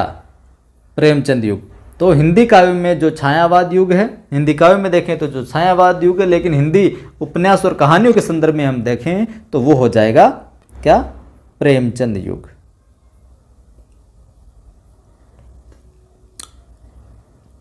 आपको लग रहा होगा सर मुंह से ऐसे क्यों कर रहे हैं? क्योंकि जो गले में दिक्कत है ना, उस वजह से मुंह में कुछ पदार्थ डाल रखा है, जिसकी वजह से थोड़ा सा गले को आराम रहे। सवाल है अगला कि कामायनी के, चलो ऊपर वाला मैं थोड़ा सा आपको बताता हूँ इसकी और व्याख्या। तो इसमें प्रेमचंद युग हो जाएगा, और छायावाद का समय आपको पता है क्या मिलता है? छायावाद का समय क्या मिलता है? 1918 से लेकर 1936 के दौरान। और मुकुटधर जो पांडे हैं, कौन? ये मैंने कल भी बताया था, मुकुटधर माफ करें, मुकुटधर जो पांडे साहब हैं, इनको लिखित रूप से छायावाद शब्द का क्या प्रथम प्रयोगता की, सबसे पहले छायावाद का शब्द का प्रयोग इन्होंने क्या प्रथम प्रयोगता स्वीकार है जो किया जाता है। भारतेंदु युग के समय को आपको समय का पता ही है आपको, 1857 से 1900। कौन सा? भारतेंदु।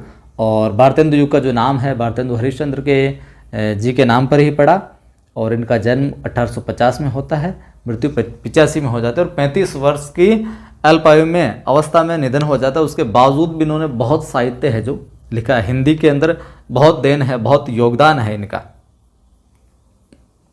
सवाल है, बहुत अच्छा सवाल है कि कामायनी के संदर्भ में असत्य कथन को चिन्हित करना है आपको, यानी कामायनी जो ग्रंथ है उसके विषय में यहाँ पर कौन सा विकल्प है जो ठीक नहीं है, असत्य है? पहला कि यह कृति अभेद मूलक अद्वैतवाद का शंखनाद करती है। दूसरा कि यह नारी सृष्टि के लिए संजीवनी है। तीसरा कि इस कृति में मानवीय संवेगों का उदात्तीकरण नहीं हुआ है या नहीं है। या फिर चौथा विकल्प है यह शाश्वत जीवन और मानुष कल्याण का काव्य है। बताओ कौन सा है जो कथन सही नहीं है, असत्य है? तो यहाँ पर हो जाएगा साथियों अपना सी विकल्प। ये इस कृति में मानवीय संवेगों का उदात्तीकरण नहीं हुआ है, ये बात इन्होंने ठीक नहीं लिखी है, यानी कि इस विकल्प में ये सही नहीं है, असत्य है कामायनी के विषय में। बाकी जबकि तीनों है जो कथन सही है। चलिए अगला सवाल देख लेते हैं फिर कि प्रसाद की गीत कला का, गीतात्मक रचनाएं करी, लेकिन प्रसाद की जो गीत कला है इसका उत्कृष्ट जो रूप है उनके किस संकलन में है जो दिखाई देता है? और भी रचना किस संकलन में बहुत उत्कृष्ट रूप, बिल्कुल पराकाष्ठा पर जो बहुत बेहतरीन की, इस संकलन में बहुत बेहतरीन गीत कला दृष्टिगोचर होती है प्रसाद की, वो कौन सा संकलन है? झरना है, तरंग है, आंसू है या फिर लहर है? बताइए कमेंट करके क्या हो जाएगा इसमें। तो इसमें हो जाएगा साथियों अपना क्या, लहर। प्रसाद की गीत कला का उत्कृष्ट रूप उनके किस संकलन में दिखाई देता है? लहर के अंदर दिखाई देता है, यानी कि यहाँ पर चतुर्थ जो विकल्प है वो सही होगा। बाकी इसके अतिरिक्त हम देखें प्रसाद की और रचनाएं, तो और रचनाएं वन मिलन, प्रसाद की और रचनाओं की मैं बात करूं, वन मिलन एक रचना आती है जिसके बारे में कई बार परीक्षा में सवाल आता है। इसके अतिरिक्त एक जो इनका चंपू काव्य भी है, उर्वशी। उर्वशी के विषय में पूछ ले किस प्रकार का काव्य, तो ये क्या है? चंपू काव्य। और चंपू काव्य के विषय में सब जानते हैं कि चंपू काव्य किसे कहते हैं। प्रेम राज्य भी मिलती है इनका एक कृति, और प्रेम पथिक भी मिलती है, प्रेम पथिक, कानन कुसुम, ठीक है ये, और अयोध्या का उद्धार, इस प्रकार की रचनाएं मिलती है और सारी महत्वपूर्ण इनकी। तो अगला सवाल है कि कामायनी को छायावाद का उपनिषद किसने कहा? मैंने 2-3 रोज पूर्व एक सीरीज जो टेस्ट वीडियो डाला था उसके अंदर डिस्क्रिप्शन में किसी सवाल की व्याख्या के अंदर मैंने ये चीज़ है जो आपको बताई थी। जो व्याख्या में जो भी मैं आपको बताता हूँ वो भी कहीं ना कहीं है जो सवाल है जो पूछे गए हैं, तो इन सवालों को बड़ा गंभीर रूप से आप लेकर है जो तैयार किया कीजिए। कामायनी को छायावाद का उपनिषद किसे कहा है, किसने कहा है? डॉक्टर नगेंद्र ने, गजानन माधव मुक्तिबोध ने, इंद्रनाथ मदान ने, या फिर शांति प्रिय द्विवेदी ने? बताइए जी।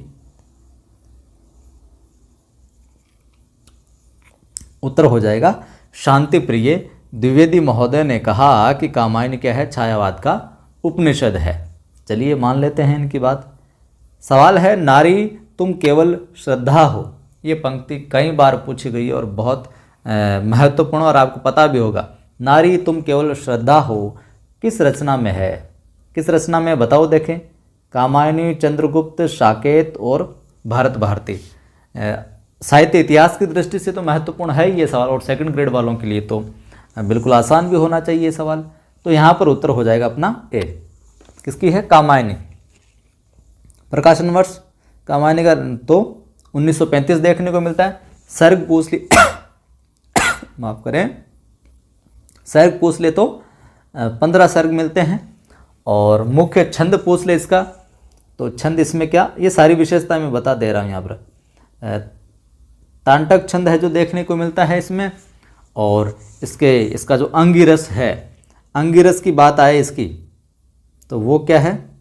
अंगिरस की बात आए तो यहाँ पर शांत या फिर निर्वेद भी आ सकता है, शांत या निर्वेद रस इसका अंगिरस है। ये सारी बातें। बाकी चंद्रगुप्त हो गया, ये जयशंकर प्रसाद का नाटक है। चंद्रगुप्त क्या, ये जो यहाँ पर विकल्प में आया है ये जयशंकर प्रसाद का नाटक है। समय इसका देखने को मिलता है हमें 1931 के तकरीबन। साकेत 1931, भारत भारती ये सब है जो मैथिली शरण गुप्त द्वारा रचित काव्य है। चलिए अगला सवाल कि धिक जीवन जो पाता ही आया है विरोध। इस सवाल को बहुत अच्छे से देखिएगा, आप अच्छे से सुनिएगा, समझिएगा। धिक जीवन जो पाता ही आया है विरोध पंक्ति में किसके जीवन सत्य की अभिव्यक्ति मिलती है? किसके जीवन सत्य की अभिव्यक्ति मिलती है? निराला, हनुमान, लक्ष्मण जी, विभीषण? बताओ देखें। तो यहाँ पर उत्तर क्या हो जाएगा? सूर्यकांत त्रिपाठी। निराला का जो जीवन सत्य है उसकी अभिव्यक्ति देखने को मिलते हैं। इनको विरोध ही विरोध है जो झेलना पड़ा था। ठीक, और ये जो पंक्तियां हैं कहाँ से ली गई है? राम की शक्ति पूजा में जो राम की हताशा थी, निराशा थी, उसमें कवि जो था, मतलब निराला जो अपने जीवन की निराशा की अभिव्यक्ति यहाँ जो प्रकट होती है और वो उससे भी सिमिलर होती है, लेकिन यहाँ पर सूर्यकांत त्रिपाठी निराला के जीवन सत्य की अभिव्यक्ति देखने को मिलती है। इस प्रकार तो इस सवाल को जरूर आप ध्यान में रखिएगा साहब।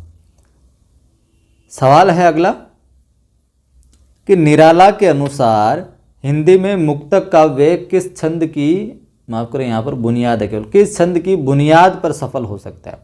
कि हिंदी में जो मुक्तक काव्य वो किस छंद की बुनियाद पर सफल होगा? तो रोला, चौपाई, दोहा या फिर कवित? निराला के अकॉर्डिंग कौन सा वो छंद है जिसकी बुनियाद पर है जो हिंदी में मुक्तक काव्य सफल हो सकता है?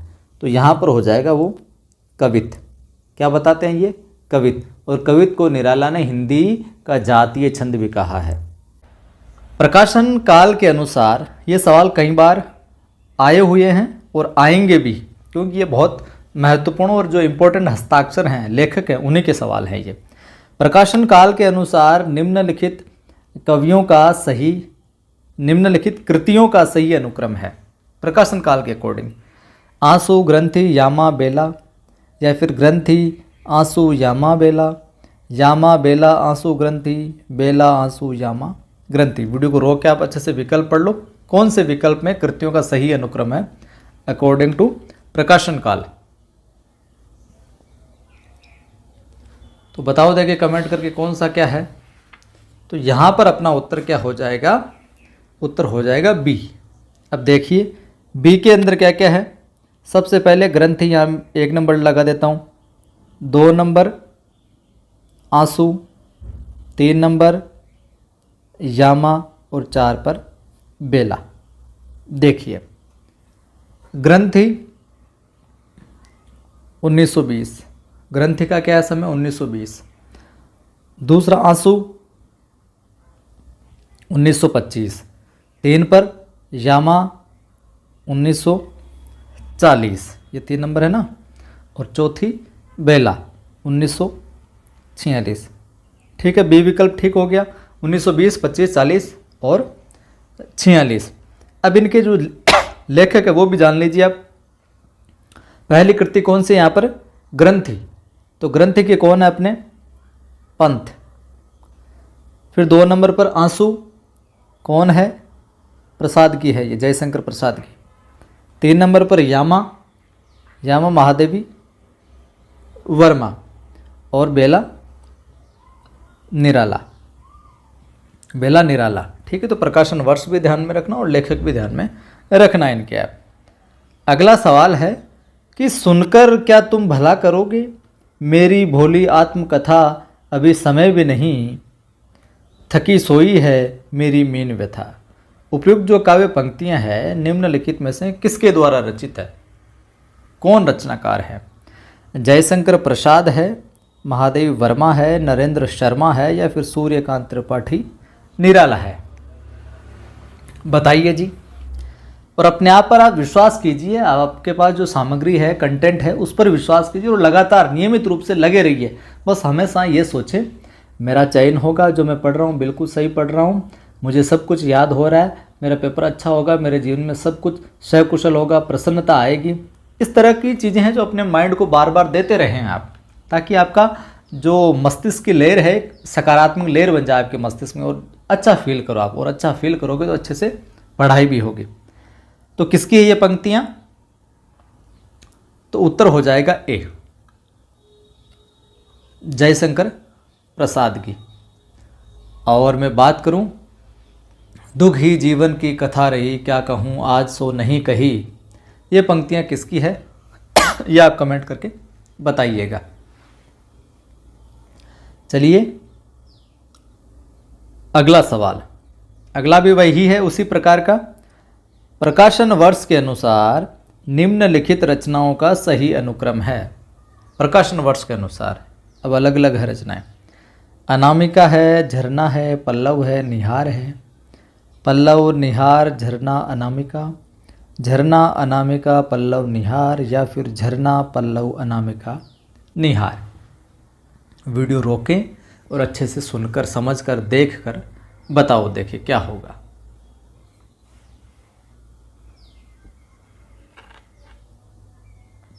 तो क्या विकल्प कर दें यहाँ पर? यहाँ पर हम कर देते हैं साहब सी विकल्प ठीक कर देते हैं। ठीक है गुरुजी, सी मान लिया। तो 1 नंबर पर क्या है? झरना है सी में। 2 नंबर पर क्या है? अनामिका है। 3 नंबर पर क्या है? पल्लव है। और 4 नंबर पर क्या है? निहार है अपने। ठीक है, तो झरना की बात करें हम, तो झरना 1918। अनामिका की बात करें 1923। बात करें पल्लव की 1928। बात करें निहार की 1930। तो 18, 23, 28, 30 हो गया ना क्रम? झरना, अनामिका, पल्लव, निहार। अब रचनाकार, यहाँ पर झरना के प्रसाद, अनामिका किसकी है? निराला की। और बात करें पल्लव की तो पल्लव पंत है। और निहार वर्मा है, महादेवी वर्मा। याद रखिएगा इन सवालों को। अगला सवाल भी इसी तरह का लिया है कि प्रकाशन वर्ष के अनुसार जयशंकर प्रसाद की रचनाओं का सही अनुक्रम। पहले तो अलग अलग रचनाकारों की थी वो रचनाएं, प्रकाशन वर्ष जो देख रहे थे। अब केवल जयशंकर प्रसाद की रचनाओं का अनुक्रम है जो किस विकल्प में सही है वो बताना है। ए में है, बी में, सी में या डी में, आप वीडियो रोक के देख सकते हैं। तो यहाँ पर हम उत्तर कर देंगे सी, प्रेम पथिक। प्रेम पथिक का मैं यहाँ पर ऊपर लिख देता हूँ, चलो इधर लिख देता हूँ। फिर वही 1 नंबर लगा लें, 2 नंबर लगा लें। 2 नंबर में आंसू है, 3 नंबर में लहर है और 4 नंबर में कामायनी है। तो कामायनी की 4 नंबर में कामायनी का सबको पता है, क्या कर दोगे? 1935। जिसका पता उस उसका लिख लिया करो परीक्षा में जब सवाल दे रहे होते हो। तो कामायनी का 4 नंबर पर 1935 कर दिया। लहर जो है इसका 1933, ये 3 नंबर पर लहर है तो 1933 है इसका। बात करें आंसू की तो 1925 और प्रेम पथिक 1914। तो 14, 25, 33 और 35 इस प्रकार से मामला है जो सेट हो जाएगा। चलिए अगला सवाल देखिए और वीडियो को लाइक किया करें। आप जब भी देखें शेयर भी किया करें सभी ग्रुप में, सभी दोस्तों के साथ, क्योंकि जितना ज़्यादा शेयर करोगे उतने ज़्यादा साथियों की मदद होगी और अपना ये परिवार चैनल भी है जो आगे बढ़ेगा। और पहली बार जो भी देख रहे हैं ना, चैनल को सब्सक्राइब कर लेना आप लोग, घंटे पर भी क्लिक कर लेना ताकि वीडियो की सूचना मिलती रहे। कि निराला जी पर बंग भाषा की काव्य शैली का समास में गुम्फित पदवल्लरी क्रियापद के लोप में स्पष्ट है जो झलकता है। काव्य शैली का जो क्या है असर, काव्य शैली का असर जो है इनके अंदर विशेष रूप से जो देखने को, माफ़ कीजिए, काव्य शैली का प्रभाव, काव्य शैली का प्रभाव यहाँ पर लिखना टाइप नहीं, काव्य शैली का प्रभाव समास में गुम्फित जो पदवल्लरी है, क्रियापद का लोप है आदि इनमें स्पष्ट है जो झलकता है। लाक्षणिक विलक्षण लाने वाली जो प्रवृत्ति है इनमें उतनी नहीं पाई जाती जितनी कि प्रसाद पंत में। तो उपयुक्त कथन है जो किसका है, ये कौन कहता है, ये हजारी प्रसाद, रामचंद्र शुक्ल, राम स्वरूप चतुर्वेदी या फिर नगेंद्र? बताइए देखें। तो यहाँ पर उत्तर हो जाएगा रामचंद्र शुक्ल जी ये बात है जो कहते हैं। और निराला ओज और औदात्य के कवि भी माने जाते हैं, ये भी ध्यान में रखिएगा आप। सवाल है कि रामचंद्र शुक्ल ने रहस्यवाद के मूल अर्थ में किस छायावादी कवि को है जो सर्वाधिक प्रमुख माना?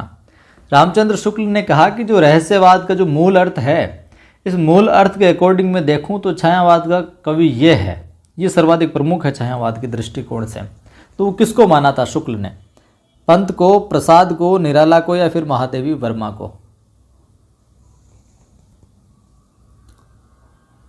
तो उत्तर क्या हो जाएगा बताइए देखें। उत्तर हो जाएगा अपना यहाँ पर डी, महादेवी वर्मा। तो इनको आधुनिक युग की मीरा भी कहा जाता है। आधुनिक युग की क्या कहा जाता है साहब? मीरा भी कहा जाता है। छायावाद के 4 स्तंभ बताइए आपको कौन? प्रसाद, पंत, निराला, महादेवी वर्मा उनमें शामिल है। और हिंदी में छायावाद के प्रथम प्रयोक्ता की बात आए तो मुकुटधर पांडे हैं। ध्यान में रखना, प्रथम प्रयोक्ता कौन है? मुकुटधर पांडे। ठीक है जी। अगला सवाल है, इस समय तो भारतीय पुरुष जैसे अपने मनोरंजन के लिए रंग बिरंगे पक्षी पाल लेता है, उपयोग के लिए गाय और घोड़ा पाल लेता है, उसी प्रकार वह एक स्त्री को पालता है तथा पालित पशु पक्षियों के समान ही वह उसके शरीर और मन पर अधिकार समझता है। ये कथन किसका है? बहुत संवेदना वाला कथन है। वर्मा का, प्रभा खेतान का, अनामिका का या मैत्रेयी पुष्पा का? तो बताइए। उत्तर हो जाएगा क्या? ए, महादेवी वर्मा का। अगला सवाल देखिए। नई कविता के प्रथम अंक में, नई कविता जो पत्रिका रही उसके प्रथम अंक में निराला की किस कविता का अनेक कवियों द्वारा सामूहिक रूपांतर है जो प्रकाशित हुआ था? अनेक कवियों द्वारा। वनवेला, यमुना के प्रति, वह तोड़ती पत्थर या फिर जूही की कली? बताओ कौन सी कविता थी? क्या उत्तर हो जाएगा? डी, वो कविता थी जूही की कली। और नई कविता नाम किसने दिया था? अज्ञे का दिया हुआ नाम है। नई कविता नाम किसका? अज्ञे का दिया हुआ। और इन्होंने अपनी एक जो रेडियो वार्ता है में उन्होंने इस पद का सर्वप्रथम प्रयोग किया था। कहाँ पर? रेडियो वार्ता में, जो बाद में नए पत्ते अंक में नई कविता शीर्षक से प्रकाशित हुई। और नई कविता का जो आरंभ माना जाता 1954 से जगदीश गुप्त द्वारा 1954 से जगदीश गुप्त द्वारा संपादित जो नई कविता पत्रिका से माना जाता है, नई कविता पत्रिका के प्रकाशन से माना जाता है।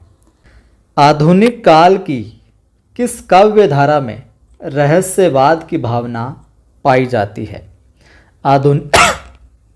आधुनिक काल की किस काव्य धारा में रहस्यवाद की भावना पाई जाती है? दिव्य युग में, प्रगतिवाद में, छायावाद में या फिर प्रयोगवाद में? तो क्या उत्तर हो जाएगा? बी उत्तर हो जाएगा अपना। यहाँ पर कौन सा हो जाएगा? माफ कीजिए, यहाँ पर हो जाएगा उत्तर सी, छायावाद। आधुनिक काल की जो काव्य धारा उसमें रहस्यवाद की जो भावना हमें देखने को मिलती है वो मिलती है छायावाद के अंदर। ठीक बात। और इसी कारण से आचार्य रामचंद्र शुक्ल ने छायावाद का अर्थ क्या है? रहस्यवाद भी माना है। तो छायावाद का, इस छायावाद का अर्थ रहस्यवाद किसने माना है? रामचंद्र शुक्ल जी ने। ये बात भी आप ध्यान में है जो रखिएगा। ठीक है, चलो अगला सवाल देखते हैं।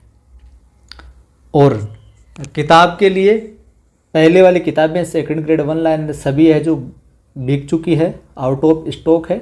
तो अगर दोबारा प्रिंट हुई तो सूचना डाल दी जाएगी। आप बार बार कॉल या मैसेज करके ना पूछें कि कब तक आएगी, कब तक आएगी। जैसे ही उपलब्ध होगी सूचना डाल दी जाएगी। तब तक आप अपनी तैयारी जिससे जो कर रहे हैं बेहतरीन ढंग से करते रहिए आप।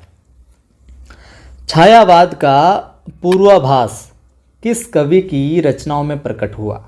छायावाद का पूर्वाभास, कि पहले आभास हो गया कि छायावाद का ये, इस पे छायावाद की झलक है, किस कवि की रचनाओं में देखने को मिलता है?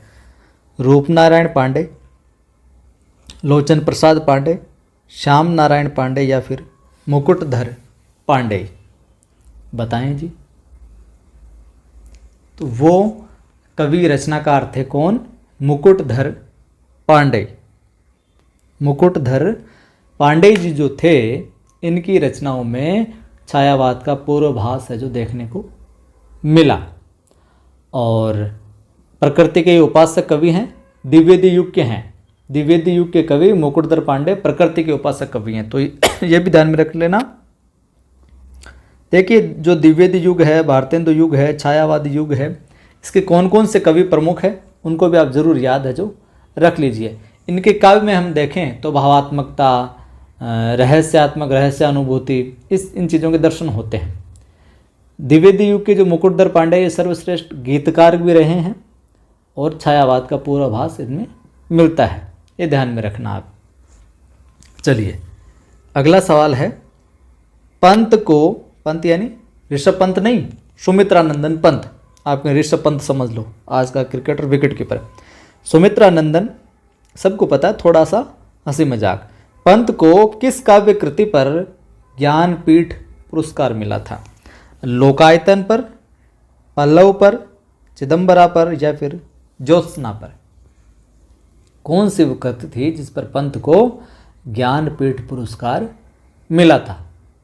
तो उत्तर हो जाएगा साहब चिदंबरा। किस पर मिला था?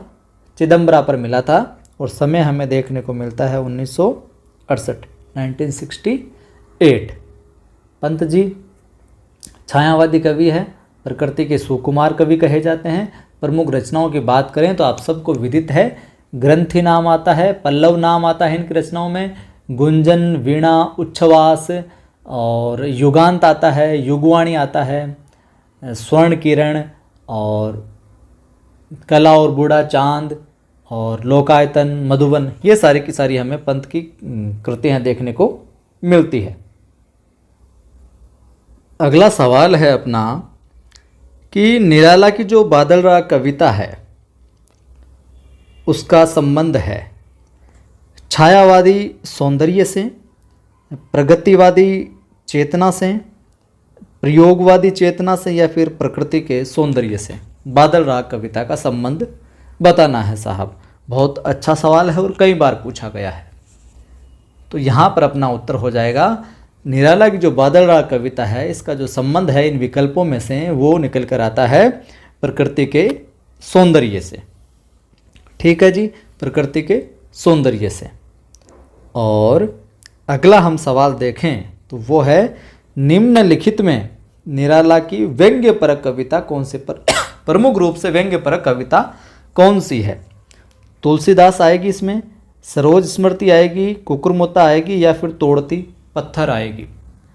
कौन सी रचना है जो निराला की प्रमुखतया व्यंग्यपरक कविता है?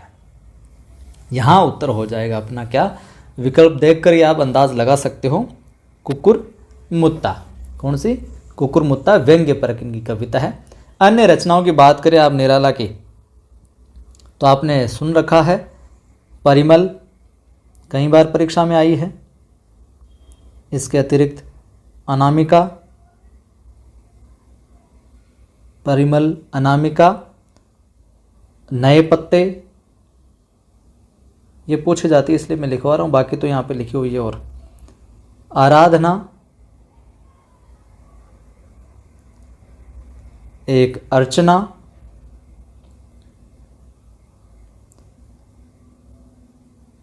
एक इनकी आती है सांधे कांकली, ये जरूर ध्यान में रखना, सांधे कांकली। ठीक, अगला सवाल देखिए, प्रकाशन वर्ष के अनुसार इन 3-4 वीडियोज में या पहले मैंने प्रकाशन वर्ष वाले जो भी सवाल करवाए आपको उनको अच्छे से देख लीजिएगा, यकीनन इनमें से आपको सवाल देखने को मिल जाएगा परीक्षा में। प्रकाशन वर्ष के अनुसार महादेवी वर्मा की रचनाओं का सही अनुक्रम है। पहले विकल्प में है निहार, दीप, शिखा, निर्जा या रश्मि।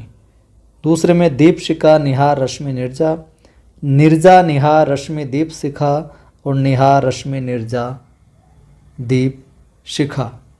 बताओ जी कौन सा विकल्प हो जाएगा? प्रकाशन वर्ष, तो यहाँ पर अपना उत्तर हो जाएगा क्या, निहार, रश्मि, निर्जा, दीप, शिखा।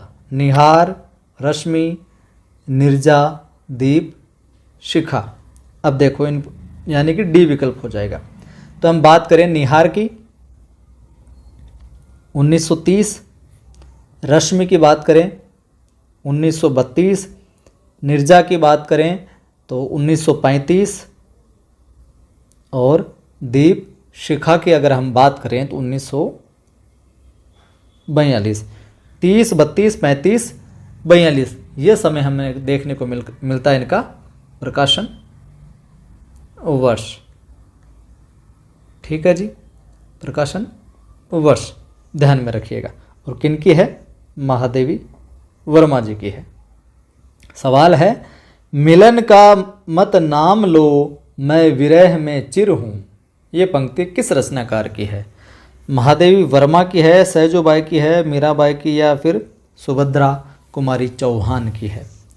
कि मिलन का मत नाम लो, मैं विरह में चिर हूँ। उत्तर हो जाएगा महादेवी वर्मा। किसकी है? महादेवी वर्मा के। और इनकी मैं नीर भरी दुख की बदली, ये भी किसी की है? महादेवी वर्मा की है। और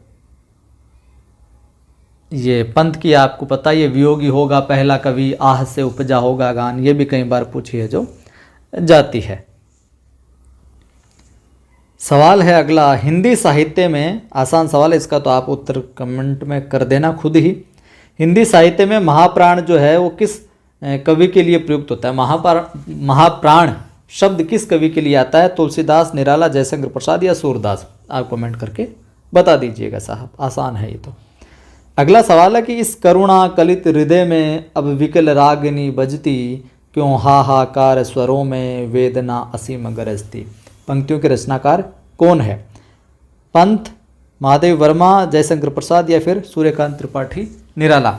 और ये जो गीत है, इस करुणा कलित हृदय में अब विकल रागनी बजती, इस प्रकार से तरन्नुम के साथ गाकर मैंने मेरा जो दूसरा चैनल है आदि की आवाज़ नाम से, उस पर भी, जिस पर मैं मोटिवेशनल वीडियो डालता हूँ, उस पर ये गीत है जो मैंने अपलोड कर रखा है बहुत पहले, 1-2 साल पहले गाकर। तो आप सुनना चाहते हैं तो वहाँ पर जाकर सुन लीजिएगा।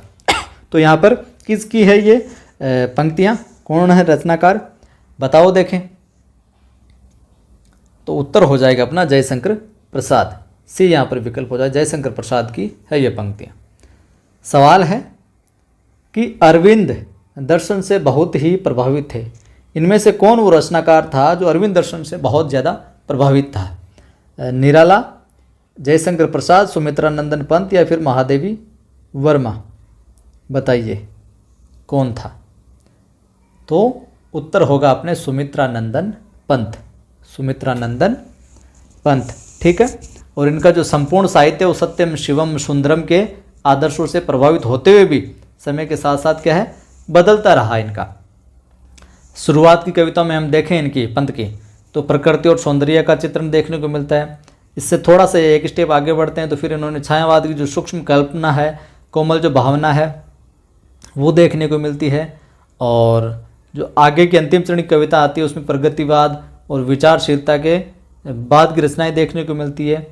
और बाद में धीरे धीरे अरविंद दर्शन और मानव कल्याण की भावनाओं से ओतप्रोत है जो ये हो जाते हैं। तो आज की इस वीडियो में हम इतना ही रखेंगे। आज के जो सारे के सारे क्वेश्चंस थे वो हमने कर लिए हैं। कल हम फिर से एक नए टॉपिक की शुरुआत करेंगे। लेकिन अगर आप वरिष्ठ अध्यापक ग्रेड 2 की तैयारी कर रहे हैं और हिंदी के लिए अगर आपको वन लाइनर बुक की आवश्यकता है तो आप इस बुक को परचेज कर सकते हैं इन नंबरों पर कॉन्टैक्ट करके।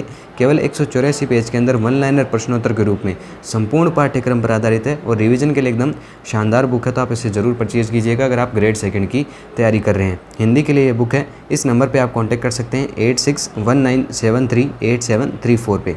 इसके अलावा स्कूल व्याख्याता जो ग्रेड 1 है उसकी अगर आप तैयारी कर रहे हैं उसके लिए भी कुल पेज 204 के अंदर वन लाइनर प्रश्नोत्तर के रूप में संपूर्ण पाठ्यक्रम पर आधारित है और रिवीजन के लिए एकदम शानदार पुस्तक है। इसे भी आप परचेज कर सकते हैं अगर आप चाहें तो। ऑनलाइन मंगवाने के लिए व्हाट्सअप करना है आपको इस नंबर पे के ऊपर 8619738734 पे। आपके नज़दीकी बुक डिपो पे भी अवेलेबल हो सकती है, आप उसे एक बार पूछताछ कर लीजिएगा। अगर वहाँ पे अवेलेबल होती है तो आप वहाँ से परचेज कर लीजिए, नहीं तो आप ऑनलाइन मंगवा सकते हैं। व्हाट्सएप पे आपको सिर्फ मैसेज डालना है, बुक का नाम लिख दीजिएगा, आपको सारी की सारी जानकारी दे दी जाएगी कैसे क्या पेमेंट करना है और किस प्रकार से आपके घर तक ये बुक पहुँचाई जाएगी। हमारा नवसृजन क्लासेस नाम से एक एप्लीकेशन है जो कि आपको गूगल प्ले स्टोर पे ऊपर मिलेगा, तो उसको भी ज़रूर से डाउनलोड कीजिएगा। वहाँ पे आपको फ्री स्टडी मटेरियल मिलता है, डेडिकेटेड टेस्ट सीरीज़ है 2nd ग्रेड के लिए, कंप्लीट वीडियो कोर्स है 2nd ग्रेड हिंदी का और कंप्लीट वीडियो कोर्स है 1st ग्रेड हिंदी का भी। तो आपको इनमें से कोई भी चीज़ की नीड है तो आप इस नवसृजन क्लासेस नाम के ऐप को जरूर से डाउनलोड कीजिएगा, वहाँ पे आपको ये सारी की सारी चीज़ें मिल जाएगी। अगर ऐप में किसी प्रकार की समस्या आती है तो आप इस नंबर पर कॉन्टैक्ट कर सकते हैं 8619738734। हमारा टेलीग्राम चैनल भी है नवसृजन क्लासेस नाम से, उसको भी आप ज़रूर से ज्वाइन कीजिएगा। वहाँ पे आपको एग्ज़ाम से रिलेटेड जितनी भी एग्ज़ाम की अपडेट्स होती है वो आपको यहाँ पे साझा की जाती है। हमारा कवि आदिगणेश नाम से टेलीग्राम चैनल है, उसके ऊपर आपको जितनी भी अपडेट्स होती है क्लास से रिलेटेड वो दी जाती है। किसी प्रकार की समस्या है तो आप इस नंबर पे कांटेक्ट कर सकते हैं 8619738734। आज की इस वीडियो में हम इतना ही रखेंगे। कल आपसे फिर मुलाकात होगी इसी समय इसी चैनल के ऊपर, तो सब्सक्राइब जरूर कर लीजिएगा। तब तक के लिए जय हिंद, धन्यवाद।